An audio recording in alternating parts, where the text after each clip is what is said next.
एक बहुत बड़ी विषय वस्तु आज हम लोग चर्चा करेंगे और आमतौर पे बड़ा कन्फ्यूज़न है। आप पुस्तकों में देखेंगे तो शायद मुझे नहीं लगता कि इतनी व्यापक तरीके से इस विषय के बारे में चर्चा की गई है। और ये विषय है आपका वैश्विक तापन और जलवायु परिवर्तन और उससे जुड़ा हुआ क्योटो प्रोटोकॉल, एक समझौता है ना। मैंने वैश्विक तापन के बारे में बहुत विस्तृत जानकारी आप लोगों को दी, उसके प्रभाव बताए, ओजोन क्षरण के बारे में बताया, ओजोन क्षरण के बाद ओजोन क्षरण के क्या प्रभाव हुए उसके बारे में भी चर्चा हुई। अब बात करते हैं कि अंतर्राष्ट्रीय प्रयास क्या हुए और अंतर्राष्ट्रीय प्रयासों में सबसे प्रभावी प्रयास क्योटो प्रोटोकॉल ये क्या है, इसको समझने का प्रयास करेंगे। ठीक है, चलिए। तो जैसा कि मैंने आपको बहुत सिस्टमेटिक तरीके से बताया था, अंतर्राष्ट्रीय जितने भी सम्मेलन और समझौते हैं तो उन्हीं सभी सम्मेलन और समझौतों को आप लोग मेरे साथ समझेंगे और जानेंगे। ठीक है, और चलिए, प्रयास मेरा यही रहेगा कि आपको चीज़ें आसानी से समझ में आ जाए, डिकोड हो जाए। और ये चीज़ जितनी जटिल लगती है उतनी जटिल नहीं है, मैं हमेशा इस चीज़ को यही कहता हूँ, और वास्तव में इतनी जटिल नहीं है ये। ठीक है, चलिए सबसे पहले बात करते हैं। पहला मुद्दा है आपका, पहला मुद्दा ये है कि मैंने आप लोगों को बताया था कि यूनाइटेड नेशन के तत्वाधान पे पहला सम्मेलन हुआ स्टॉकहोम सम्मेलन। कब हुआ? 1972 में। ठीक, डिस्कस हो गई थी ये बात। स्टॉकहोम सम्मेलन से एक संस्था बनी थी यूनेप, है ना, एक संस्था बनी थी UNEP, United nation environment programming, एक संस्था ये बनी थी। ये हमारी बात हुई थी 1972 पे। इसके बाद मैंने कहा कि इसके 10 साल बाद नैरोबी समिट हुई, 1982 में नैरोबी समिट हुई। ठीक, इसके 20 साल बाद 1972 के 20 साल बाद 1992 में सबसे महत्वपूर्ण समिट हुई जिसको हम रियो सम्मेलन के नाम से जानते हैं। रियो सम्मेलन या फिर पृथ्वी शिखर सम्मेलन, पहला पृथ्वी शिखर सम्मेलन हुआ, बहुत प्रभावी हुआ और इससे विभिन्न चीजें निकल के आई, जैसे एजेंडा 21, जैसे एक संस्था निकल के आई United Nation Framework Convention on Climate Change, एक संस्था ये निकल के आई, UNFCCC एक संस्था ये निकल के आई, है ना। और विभिन्न संस्था निकल के आई, जैव विविधता पे निकल के आई, मरुस्थलीकरण पे अभिशमन निकल के आए, विभिन्न चीज़ें थी, लेकिन महत्वपूर्ण संस्था ये निकली। और इसका एक सर्वोच्च निकाय बना, COP, कॉन्फ्रेंस ऑफ पार्टीज, जिसका कार्य था 1995 से लगातार जो है शिखर सम्मेलन करना व्यापक तरीके से। ठीक है, तो COP3 हुआ, तीसरा COP जो हुआ ये हुआ जापान के क्योटो शहर में। कहाँ हुआ? जापान के क्योटो शहर पे। इसका उद्देश्य क्या था? उद्देश्य यही था कि किस तरीके से मानव के द्वारा, जो विश्व के विभिन्न देश हैं औद्योगिकरण के बाद बड़े स्तर पर जिन्होंने कार्बन उत्सर्जन किया है, बड़े स्तर पर ग्रीन हाउस गैसेस का उत्सर्जन किया है, उसके उत्सर्जन को कम करना। और कैसे कम करना? कानूनी बाध्यताएं लगा करके कम करना। कैसे कम करना? कानूनी बाध्यताएं लगा कर कम करना। देखो बच्चों, ये चीजें छपवा तो दूंगा, पहले समझो इसको, दिमाग में आज इस तरीके से बैठा लेना है कि कभी भी आपको इसको लेकर के कोई कंफ्यूजन न रह जाए। बस मेरा इतना सा उद्देश्य है और मैं चाहता हूं कि आप इस उद्देश्य को मेरे पूरा करेंगे। चलिए, अब सबसे पहली चीज ये आपका क्योटो शिखर सम्मेलन के बारे में थोड़ा सा समझते हैं। COP3 ये आपका हुआ, COP3 आपका हुआ, इसको बोलते हैं क्योटो प्रोटोकॉल। ठीक, क्या है ये? कानूनी बाध्यकारी समझौता है। किस चीज को लेकर के? ग्रीन हाउस गैसेस के उत्सर्जन को लेकर। किस चीज को लेकर? ग्रीन हाउस गैसेस के उत्सर्जन को लेकर। अब देखो, एक चीज आप लोग नहीं समझ पाते, Annex 1 कंट्री क्या है, Annex 2 कंट्री क्या है, नॉन नेक्स कंट्री क्या है, फिर क्या मैकेनिज्म डेवलप किया, किस तरीके से कार्बन एमिशन को कम करना है ना। तो ये सारे टर्म्स आप समझेंगे और चीजों को बहुत ईजिली आप समझ पाएंगे। तो सबसे पहले मैं थोड़ा सा इसके बारे में 2-3 बातें आपको बता देता हूं। सबसे पहले जापान के क्योटो शहर में क्या हुआ? 11 दिसंबर 1997 को ये अपनाया गया। क्या? क्योटो प्रोटोकॉल, एक कानूनी बाध्यकारी समझौता। किस लिए? ग्रीन हाउस गैसों के उत्सर्जन को कम करने के लिए एक बाध्यकारी समझौते के लिए। अब इसका धीरे धीरे पूरा डिकोड कर दूंगा। इस प्रोटोकॉल में क्या किया गया? बहुत सारे इस प्रोटोकॉल में, अब धीरे धीरे देखो, 1997 में तो अपनाया गया लेकिन प्रभावी नहीं हुआ। प्रभावी कब हुआ? 2005 में। लेकिन इससे जुड़े हुए जो नियम कानून है, कैसे इस पूरे मैकेनिज्म को डेवलप किया जाए, इसको कब डेवलप किया गया, इसको डेवलप किया, इसको लेकर विस्तृत नियम कब बनाए गए? 2001 में COP7 होता है। COP7 हुआ कहाँ पे? मोरक्को में, मराकेश में। मोरक्को मराकेश में, मराकोस COP में इस प्रोटोकॉल से संबंधित विस्तृत नियमों को अपनाया गया। अब ये नियम मैं आगे चल के आपको बताऊंगा, ठीक है। 16 फरवरी 2005 को ये प्रभावी हो गया। 16 फरवरी 2005 को ये प्रभावी हो गया और इसमें प्रतिबद्धताएं रखी गई। प्रतिबद्धताएं 2 चरणों में रखी गई। 2 चरणों में कार्बन एमिशन को कम करना है। पहली प्रतिबद्धता 5 साल के लिए, दूसरी प्रतिबद्धता आपकी 7 साल के लिए। 2 प्रतिबद्धताएं रखी गई, पहली 5 साल के लिए, दूसरी 7 साल के लिए।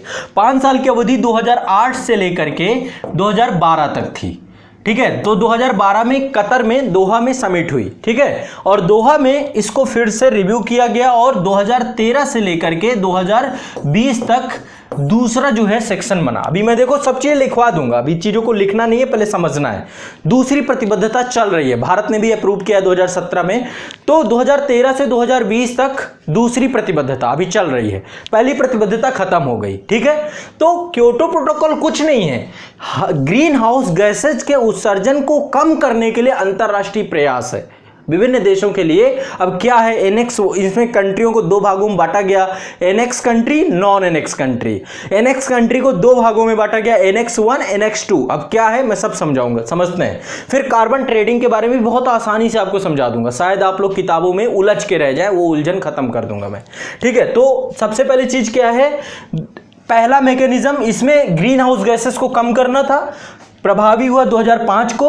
और इसके बाद 2008 से 2012 तक में पहला जो है एक टारगेट दिया गया, एक लक्ष्य दिया गया। देखो मैं आसान भाषा में बताऊं, जैसे घर वाले कहते रहते हैं ना, पढ़ो पढ़ो पढ़ो पढ़ो पढ़ो पढ़ो।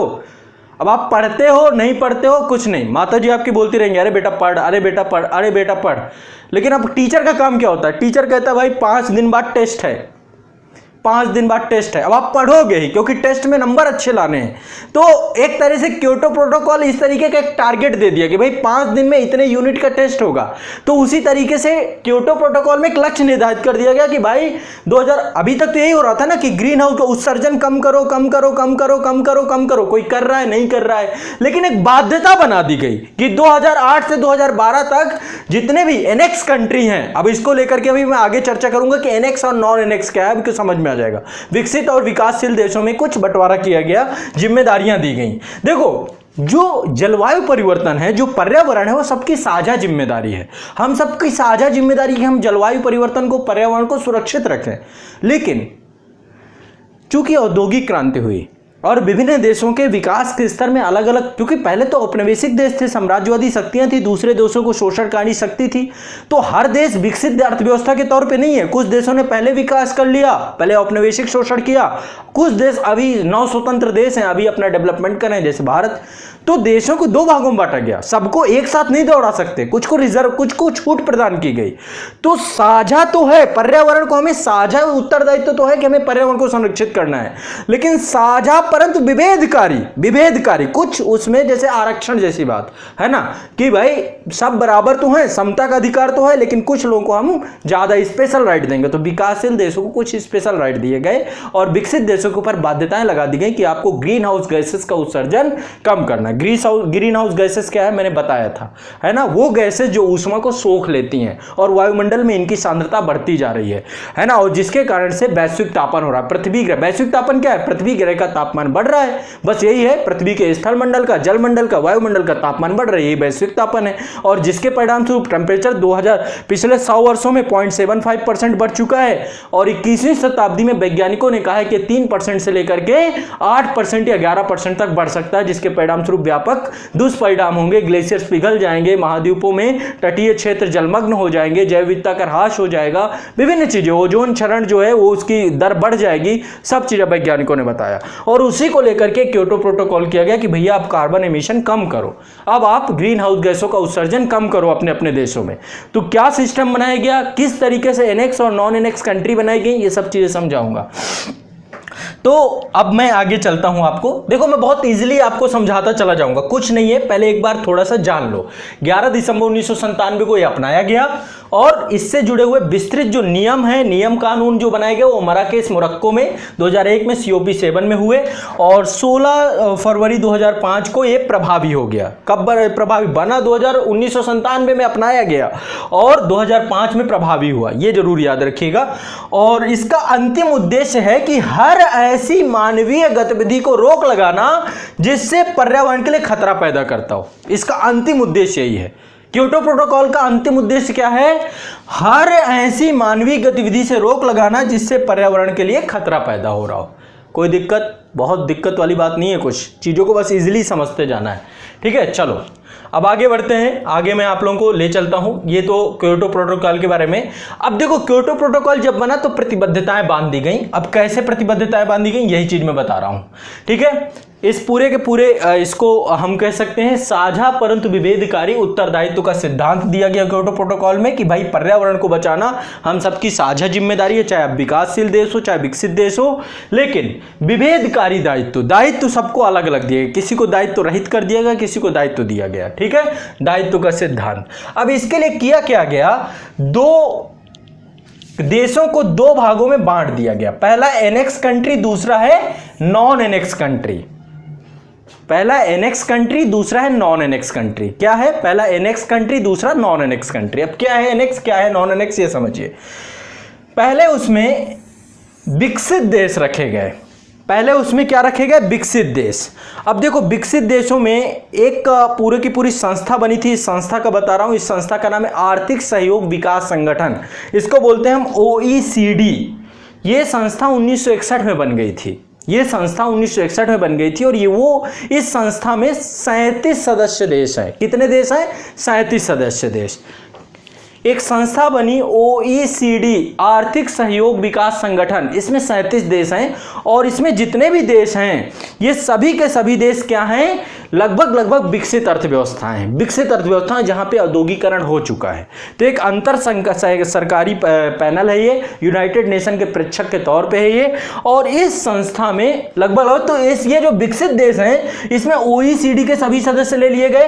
कौन ले लिए गए? इसमें OECD के सभी सदस्य ले लिए गए। ठीक, 1992 में जितने लोग 1992 तक जितने OECD के सदस्य बन चुके थे उन सबको ले लिया गया इसमें। ठीक, और यूनाइटेड नेशन EU भी इसके अंतर्गत सम्मिलित है। यूरोपीय यूनियन के भी सदस्य देश इसमें सम्मिलित हैं। ठीक है, और इसके बाद जो है संक्रमणशील अर्थव्यवस्थाएं, इसको बोलते हैं इकोनॉमी इन ट्रांजिशन। तो EIT कंट्री है, इनको भी ले लिया गया विकसित अर्थव्यवस्थाओं में। OECD के सदस्य देश, EIT और EU, इतने लोग जो है ये आपका Annex 1 में। अब देखो, Annex 1 में किनको लिया गया? डेवलप्ड कंट्री को, जिनकी अर्थव्यवस्थाएं विकसित हो चुकी थी, यानी जहां पे औद्योगिकरण पूर्ण मात्रा में हो गया था। अब खुद देखिए, आज आप जाएंगे पिछले 200 साल का इतिहास आप देखेंगे तो आप पाएंगे कि हर देश की परिस्थिति एक जैसी नहीं रही। पहले तो पूरे यूरोप जो है पूरे विश्व में साम्राज्य रखता था, है ना। अमेरिका जैसा देश जब इसका उद्भव हुआ ये भी साम्राज्यवादी शक्ति में सम्मिलित हो गया। तो इन देशों ने प्रकृति का सर्वाधिक दोहन किया है और सर्वाधिक दोहन औद्योगिकरण सबसे पहले इंग्लैंड में प्रारंभ हुआ, फिर यूरोप में हुआ, फिर अमेरिका में गया, फिर जापान में गया।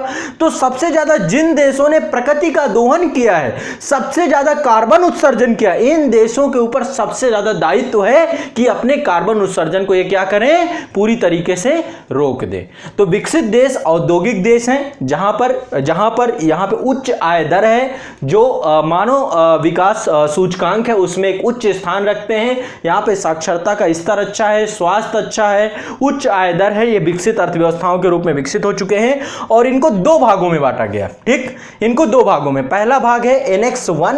देखो, Annex के अंतर्गत ही Annex 1 और Annex 2।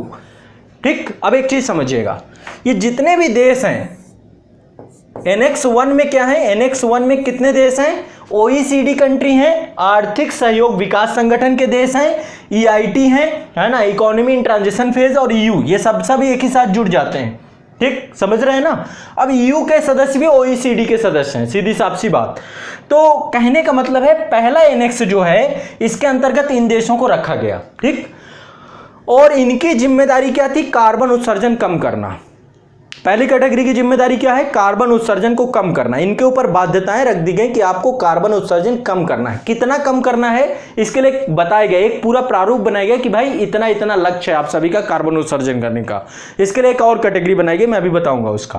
तो जो एनेक्स 1 कंट्री है, एनेक्स को भी दो भागों में बांट दिया गया, annex A, annex B, annex 1, annex 2, annex 1, annex 2। जो क्योटो प्रोटोकॉल के तहत annex country, non annex country, annex country को भी दो भागों में बांटा गया, एनेक्स 1, एनेक्स 2। ठीक, एनेक्स 1, एनेक्स 2 दो भागों में बांट दिया गया। एनेक्स 1 को क्या किया गया? एनेक्स 1 में ओईसीडी और ईआईटी, इकोनॉमी इन ट्रांजिशन, संक्रमणशील अर्थव्यवस्थाएं, है ना, ईयू के देश भी इसी के अंतर्गत सम्मिलित हैं। तो इनके जिम्मेदारी की हो गई, इनको कार्बन उत्सर्जन कम करना है, यह जिम्मेदारी दी गई। इसके बाद ये थे नॉन एनेक्स देश। अभी देखो इस पे भी आऊंगा, एनेक्स 2 का क्या जिम्मेदारी है इस पे भी आऊंगा, लेकिन अभी थोड़ा सा मैं इधर आके बता रहा हूं। एनेक्स, नॉन एनेक्स कंट्री विकासशील अर्थव्यवस्थाएं हैं, है ना, और अल्प विकसित अर्थव्यवस्थाएं, विकासशील अर्थव्यवस्थाएं हैं। तो इनको कार्बन उत्सर्जन की कोई बाध्यता नहीं है कि कार्बन उत्सर्जन नहीं करेंगी, ऐसी कोई बाध्यता नहीं है। इनको बाध्यता दी गई है कि भाई आपको कार्बन उत्सर्जन कम करना है, अपना हर चीज का लक्ष्य दिया गया है। पहले 2008 से लेकर 2012 तक पहला लक्ष्य, पहली प्रतिबद्धता दी गई, और दूसरी प्रतिबद्धता 2013 से लेकर 2020 जो अभी चल रही है, दूसरी प्रतिबद्धता क्योटो की चल रही है अभी। ठीक है, तो विकसित देश एनेक्स 1 सूची में जितने भी हैं, अभी देखो ये बड़ा है, इसी के अंतर्गत तो ये विकासशील देशों को ये कार्बन उत्सर्जन कर सकते हैं। विकासशील देश क्या कर सकते हैं? कार्बन उत्सर्जन कर सकते हैं। विकसित देश कार्बन उत्सर्जन को कम करेंगे, कार्बन उत्सर्जन को कम करेंगे। विकसित देश कार्बन उत्सर्जन को कम करेंगे।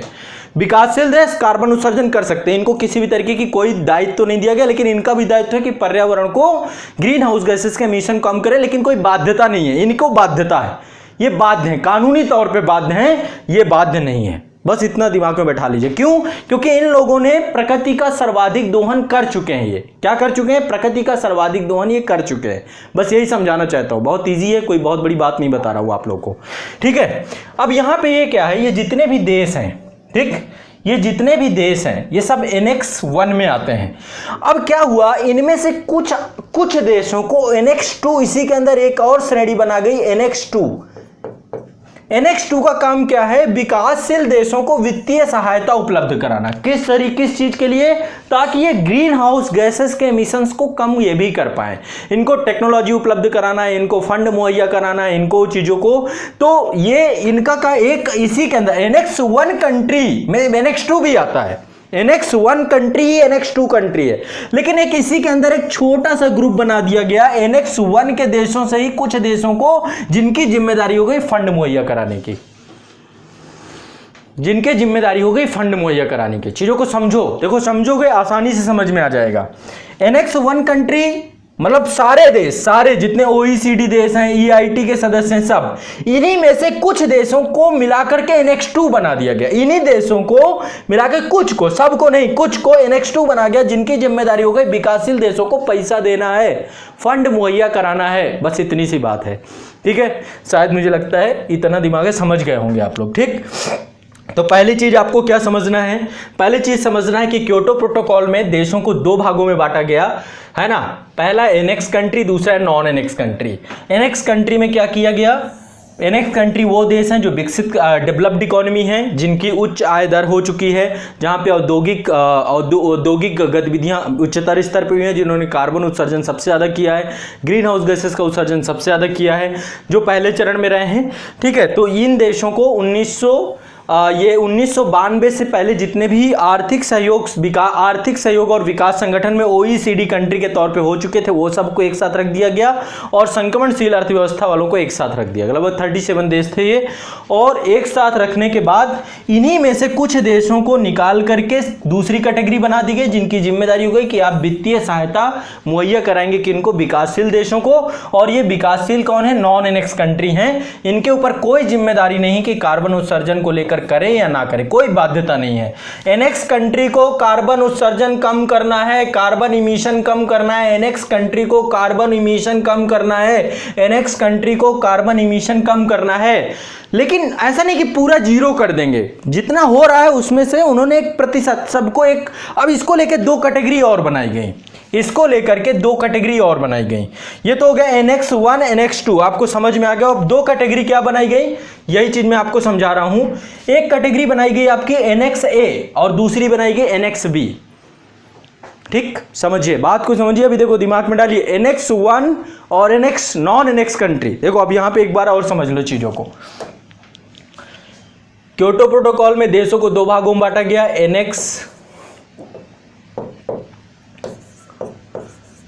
NX फर्स्ट और NX country, non NX country. सबसे पहले ये चीज है, हाँ माफ करिएगा, पहले बनाया गया क्या, NX country, non NX country, non NX country. ठीक है,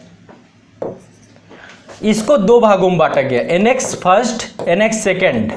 ठीक, NX फर्स्ट, NX कंट्रियों को बाध्यता है कि इनको क्या करना है, कार्बन उत्सर्जन कम करना है। कार्बन उत्सर्जन इनको क्या करना है, कम करना है। उत्सर्जन इनको कम करना है। नॉन NX कंट्री को कार्बन उत्सर्जन को कम करने की कोई बाध्यता नहीं है। कार्बन उत्सर्जन को कम करने की कोई बाध्यता नहीं है, इनको कोई बाध्यता नहीं है, इनको कार्बन उत्सर्जन कम करना है। लेकिन कितना कम करना है, कितना, कौन सा देश कितना कार्बन उत्सर्जन कम करेगा, यह बताया गया है NXB पे।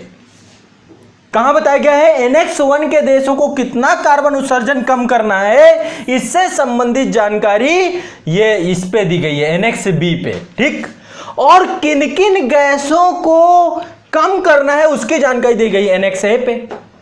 समझिए बात को। अब देखो यहीं पे चीजों को जोड़ना है, यहीं पे आप जो कंफ्यूज हो जाते हैं। ठीक है, NXA और NXB वो मसौदा है जिसमें यह जानकारी दी गई है कि किन किन देशों को कितना कितना लक्ष्य दिया गया है, कितना ग्रीन हाउस गैस को कम करने का लक्ष्य दिया गया है, उसकी जानकारी NXB पे दी गई है। और कौन कौन सी गैसों को कम किया जाएगा, वो 6 गैसें कौन है ग्रीन हाउस गैस की जिनको कम करना है, जिनके उत्सर्जन को कम करना है, उसकी जानकारी कहां दी गई है, NXA पे। Carbon dioxide, CO2, nitrous oxide, है ना। तो ये सारी चीजें यहां पर दी गई है। पर फ्लोरोकार्बन, हेक्साफ्लोरोकार्बन, सल्फर हेक्साफ्लोराइड, ये सारी चीजें जितनी भी गैसेज हैं उनकी जानकारी दी गई है NXA पे। अब समझो, अब बताओ कोई दिक्कत है? मुझे लग रहा है अभी इतना समझ में आ गया होगा, इतनी बहुत बड़ी बात नहीं है, इतनी बहुत बड़ी बात नहीं है। क्योटो प्रोटोकॉल देशों को दो भागों में बांटा गया, NX country, non NX country. NX country में विकासशील अर्थव्यवस्थाएं थी, नॉन NX में माफ करिएगा, NX कंट्री विकसित अर्थव्यवस्थाएं, नॉन NX कंट्री विकासशील अर्थव्यवस्थाएं। NX कंट्री को दो भागों में बांटा गया, NX1 NX2। NX1 जितनी भी कंट्री हैं सबको कार्बन उत्सर्जन कम करना है, इन्हीं में से एक छोटा सा ग्रुप बना दिया गया। ठीक है, एक इन्हीं में से एक छोटा सा ग्रुप बना दिया, ये हो गया NX1 और इन्हीं के अंदर बना गया NX2। NX2 का काम मतलब सभी NX2 कंट्रियां क्या है, NX1 कंट्रियां हैं। यही NX कंट्रियों में से कुछ कंट्रियों को दायित्व दे दिया गया कि आप विकासशील अर्थव्यवस्थाओं को फंडिंग उपलब्ध कराएंगे, बस इतनी सी बात है। और कौन कंट्री कितना गैस का उत्सर्जन कम करेगी उसका मसौदा NXB पे लिख दिया गया, और किन गैसों को कम करना है उसको NXA पे लिख दिया गया। तो NX1 क्या है, NX2 क्या है, NXA क्या है, NXB क्या है, क्लियर। बहुत छोटी सी बात है, यदि नहीं समझ में आया हो तो बादाम खाना शुरू कर दो।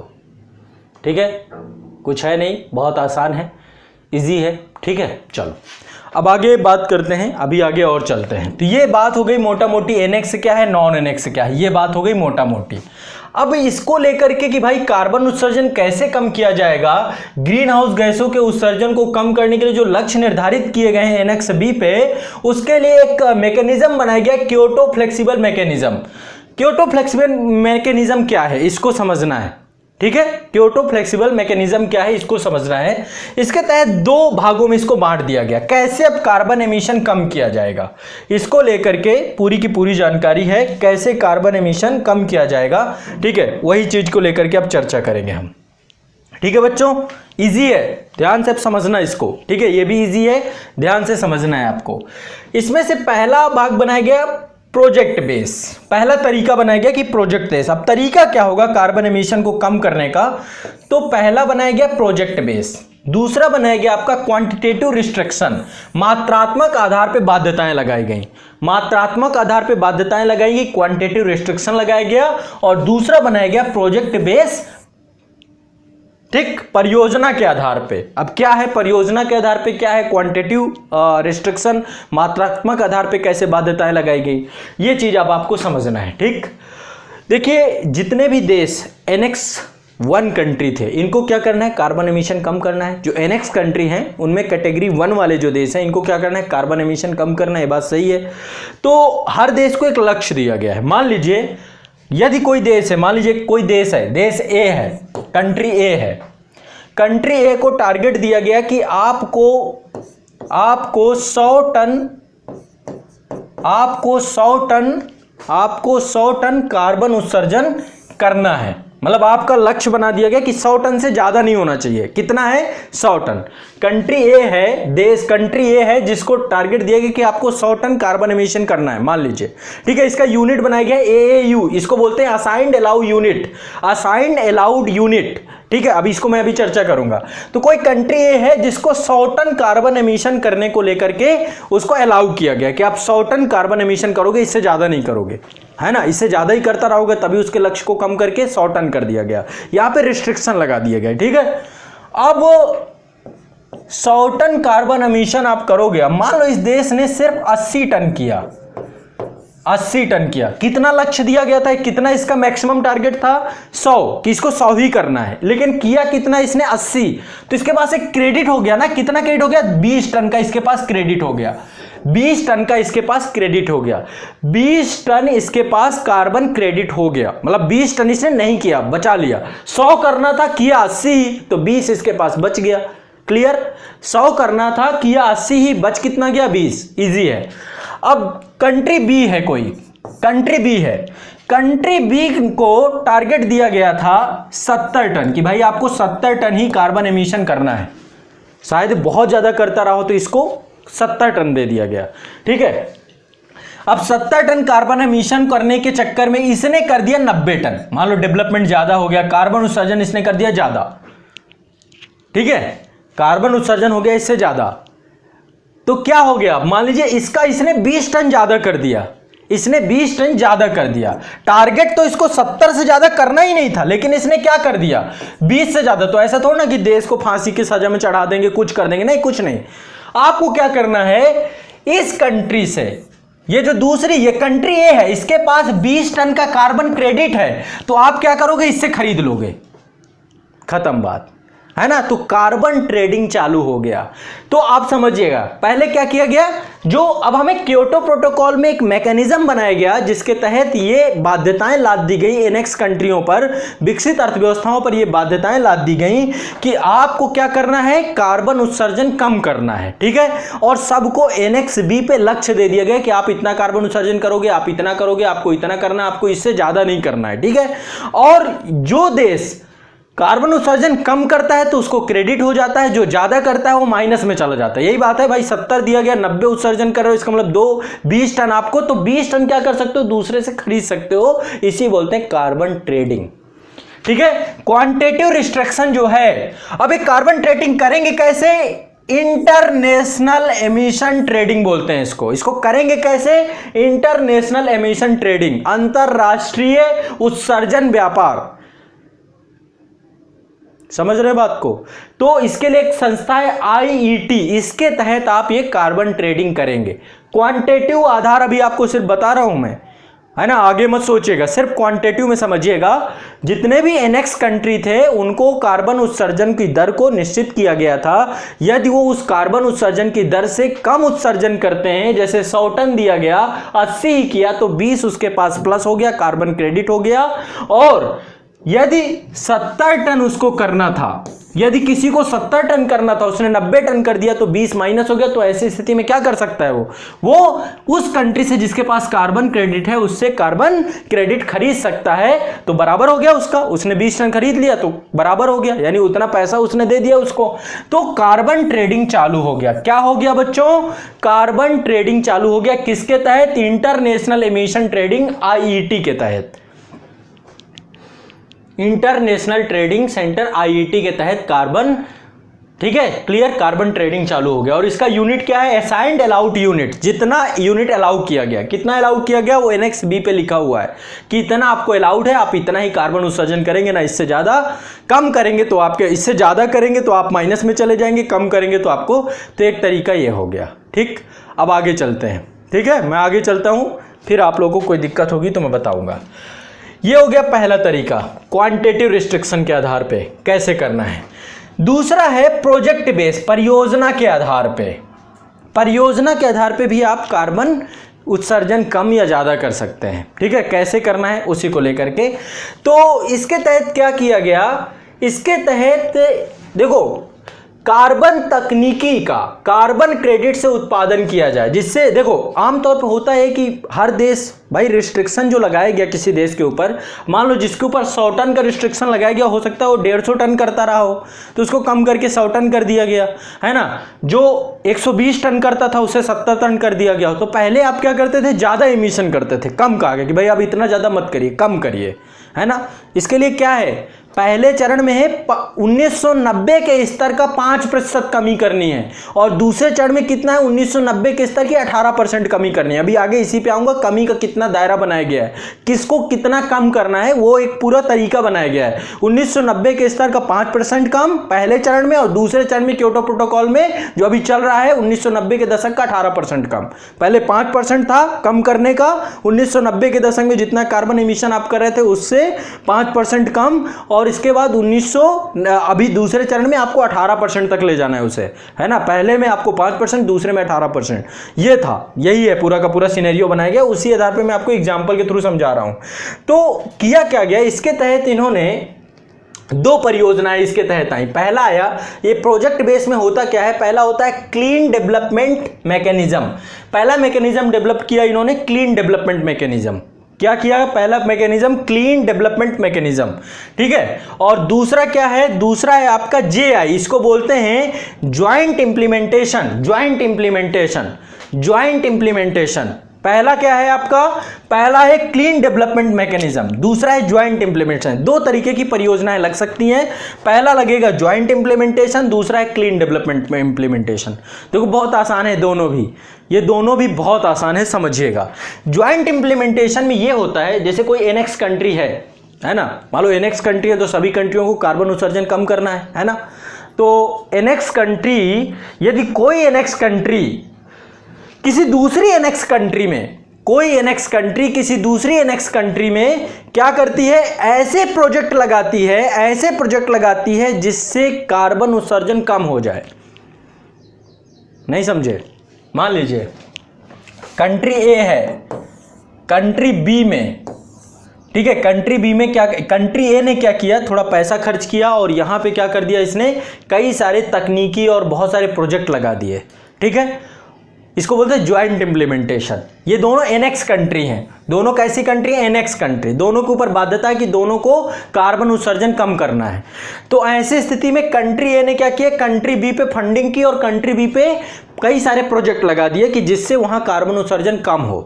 तो इसके आधार पे इस कंट्री में जितना कार्बन उत्सर्जन कम होगा, इस देश को कार्बन क्रेडिट हो जाएगा। मान लो यहां पे प्रोजेक्ट लगाने के आधार पे 20 टन कार्बन उत्सर्जन कम हुआ, 20 टन कार्बन उत्सर्जन कम हुआ, तो क्या हो जाएगा, कंट्री ए जो आपकी है, कंट्री ए के पास 20 टन कार्बन क्रेडिट आ जाएगा, जिसको किसी को भी बेच सकता है।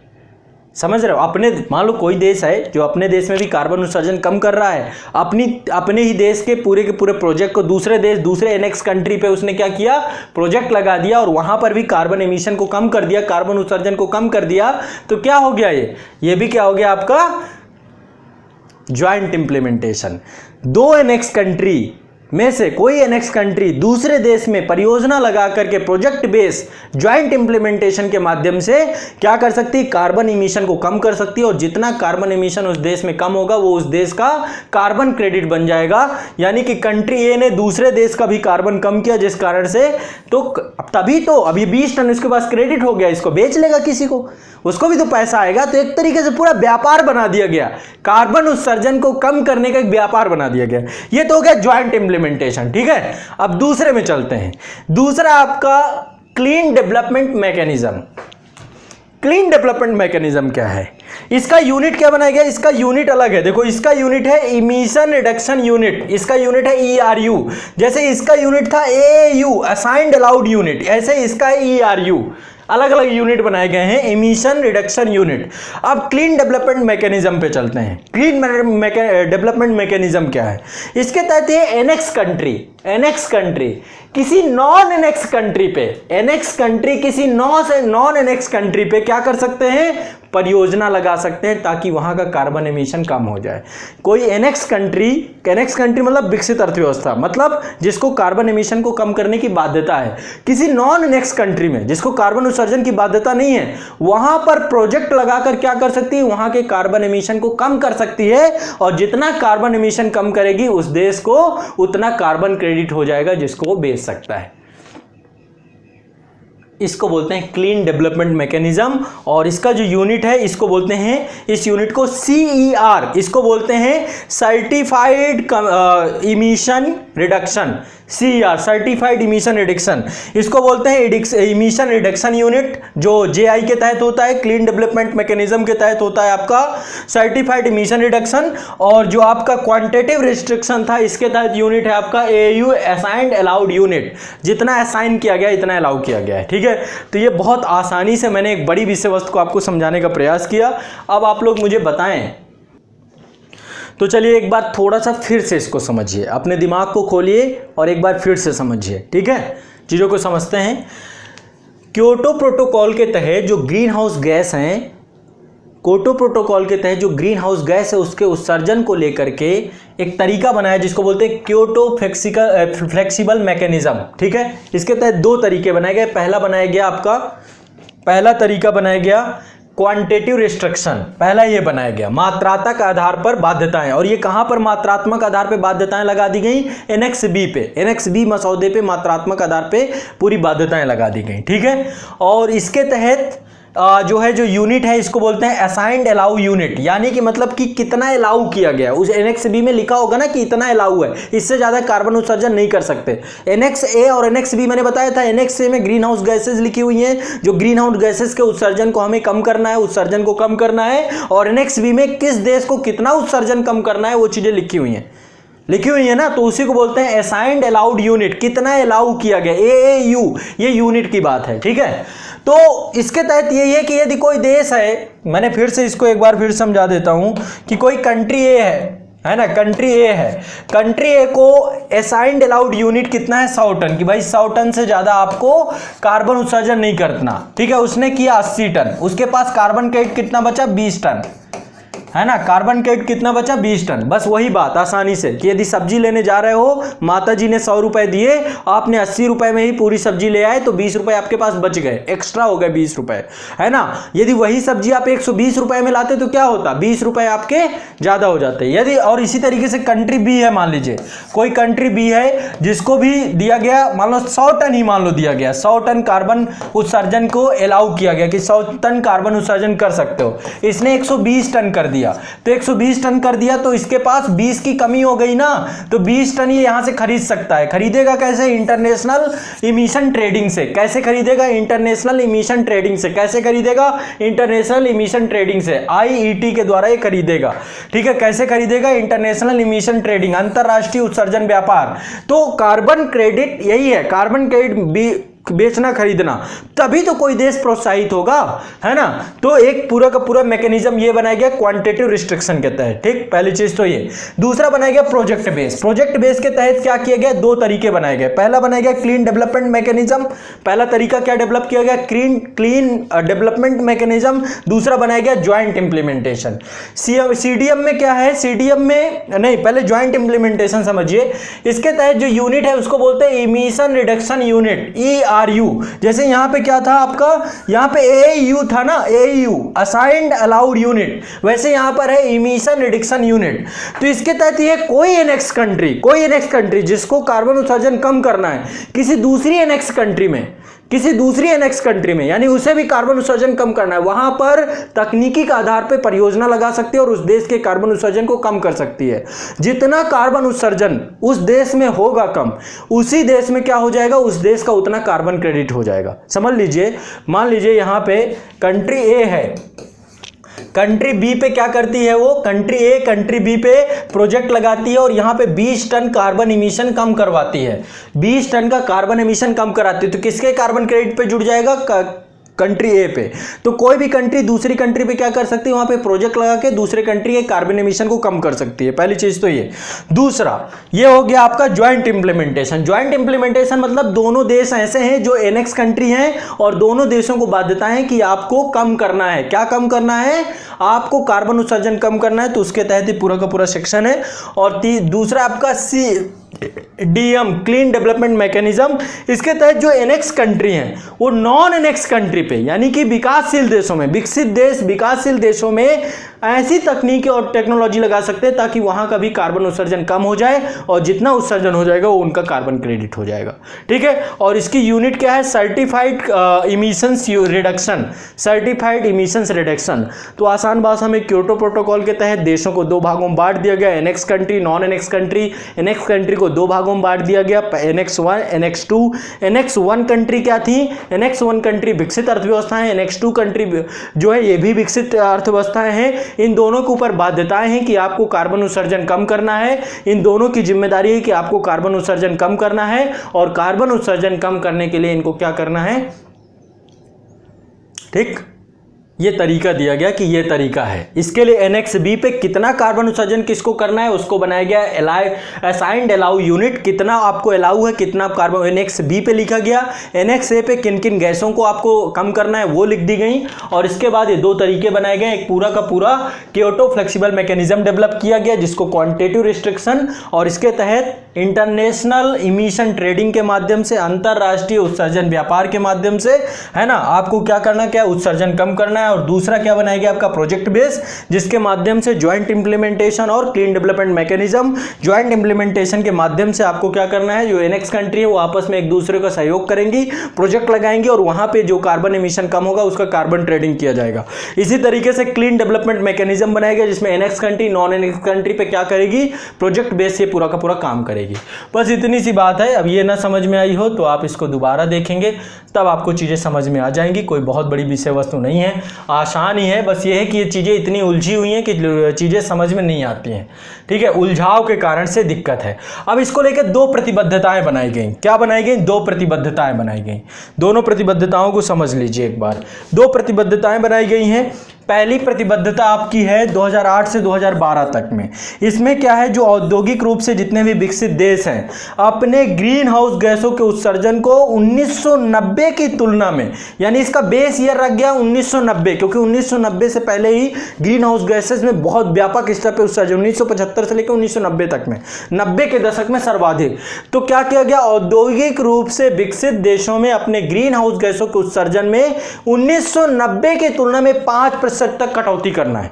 तो जितने एनेक्स कंट्री हैं उनको कितना करना है, उन्हें पहले चरण में क्या करना है, पहला चरण कब से कब है, 2008 से 2012, यानी 5 साल की अवधि। इस 5 साल में उनको 1990 की तुलना में जितना इमिशन उन्होंने 1990 तक किया था उसकी तुलना में 5% तक कमी करनी है। ठीक, पहला टारगेट ये दिया गया। दूसरा, चूंकि ये 8 दिसंबर 2012 को दोहा में फिर से जो है बैठक हुई और उसके तहत चूंकि पहली प्रतिबद्धता खत्म हो रही थी तो फिर दूसरी प्रतिबद्धता 2013 से 2020 के लिए असाइन की गई। और इस अवधि के तहत जो एनेक्स कंट्री हैं उनमें जितने भी शामिल देश हैं सबको ग्रीन हाउस गैसों के उत्सर्जन को 1990 के स्तर से कम करके कितना लाना है, 18%। तो पहले 5% कम करना था, पहले 5% कम करना था, अब कितना कम करना है, 18% के स्तर को कम करना है। ये दो प्रतिबद्धताएं हैं। वैसे ये 5.3 था, एग्जैक्ट 5.3 था, लेकिन 5% आमतौर पे आपको पुस्तकों पे मिलेगा। तो ये पूरा का पूरा प्रतिबद्धताएं हैं। ये है क्योटो प्रोटोकॉल, ग्रीन हाउस गैसों के उत्सर्जन में कमी लाने को लेकर के पूरा मैकेनिज्म। ठीक, मुझे लगता है कि आपको चीजें समझ में आई होंगी। कोई ऐसा नहीं है कि बहुत ज़्यादा इसमें हेक्टिक है, बहुत ज़्यादा परेशान होने वाली चीज़ है। चीज़ें आसान ही हैं, एक बार दो बार इसको देखेंगे आप समझ जाएंगे। ठीक है, चलिए अब चीज़ों को एक बार मैं लिखूँ